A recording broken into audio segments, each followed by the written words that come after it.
சிவன் அவன் என் சிந்தையுள் நின்ற அதனால் அவன் அருளாலே அவன் தாழ் வணங்கி.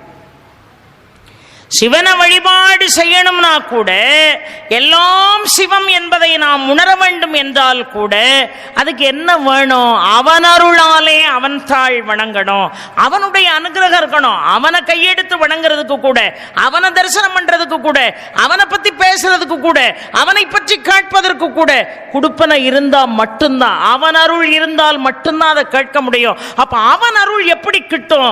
அதை முந்தின வரியில ரொம்ப அழகாக சொன்னார். சிவன் அவன் என் சிந்தையுள் நின்ற அதனால்.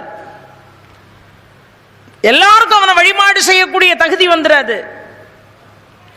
அவன் அருளாலே அவன் தாழ் நாம வணங்கக்கூடிய ஒரு வாய்ப்பை பெறுகிறோம் என்று சொன்னால் அதற்கு அடிப்படை என்ன? ரொம்ப அழகாக, சிவன் அவன் என் சிந்தையுள் நின்ற அதனால் அவன் அருளாலே